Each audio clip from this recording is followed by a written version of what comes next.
be doing Matthew chapter 7, prayer and the golden rule. This is verses 7 through 12. Ask and it will be given to you. Seek and you will find. Knock and it will be opened to you. For everyone who asks receives, and the one who seeks finds, and to the one who knocks it will be opened. Or what person is there among you who, when his son asks for a loaf of bread, will give him a stone?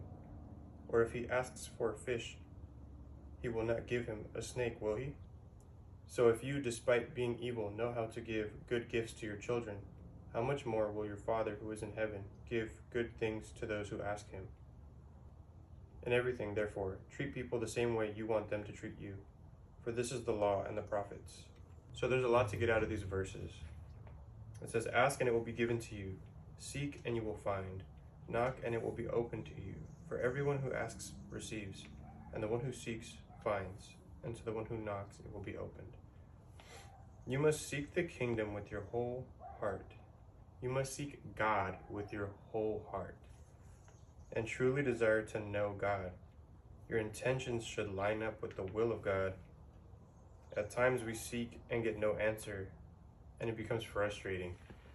And that's something that I can relate to a lot.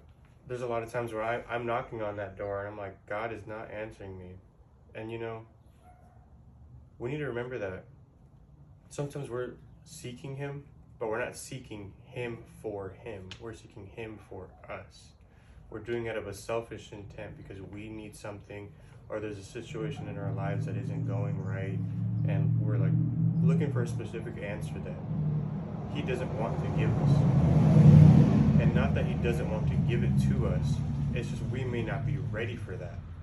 He might have something better for us, or he wants us to wait patiently. So be willing to understand that it could be that your heart posture is wrong, your intentions are wrong, or possibly that God is preparing you for something else that is better for you, as I was mentioning. Then it gives the examples of irony. Or what person is there among you who, when his son asks for a loaf of bread, will give him a stone? Or if he asks for a fish, he will not give him a snake, will he? So if you, despite being evil, know how to give good gifts to your children, how much more will your Father who is in heaven give good things to those who ask him? So in this part, it's letting you know, would you give somebody a stone if they asked you for bread? So the examples of irony lead to verse 11. So if you, despite being evil, know how to give good gifts to your children, how much more will your Father who is in heaven give good gifts to those who ask him? Everybody can remember the times when they were children, they were asking their parents for something, and they gave it to them, and it was exciting, it was awesome, right? And if us as people on this earth, being evil, know how to give good gifts, how much more your Heavenly Father? We just have to be ready for these gifts. Sometimes it's just heart posture change. And I recommend that you pray on it and you ask him, Lord, I don't know what's wrong with me. I don't know if I'm doing something wrong, but if I am, please let me know and help me change. Help me be a better person. Not for me, but for those around me. And that I could truly love you for who you are and not for what I want. So this section concludes with how you should treat others and the origin of those words, showing that they are not new and they should be always applied because it's from the laws and the prophets. So, in everything, therefore, treat people the same way you would want them to treat you, for this is the law and the prophets. And most people know this already. Most people have heard, treat people how you want to be treated and such. Well, it comes from the Bible, clearly.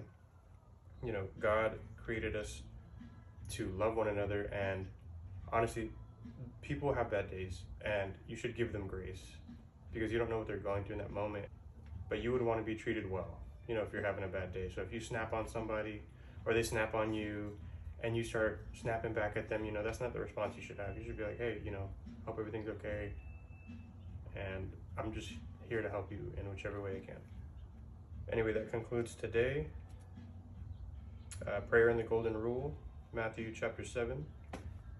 I hope that as I start doing these, that if you learn something, awesome. If you don't learn anything, that's okay.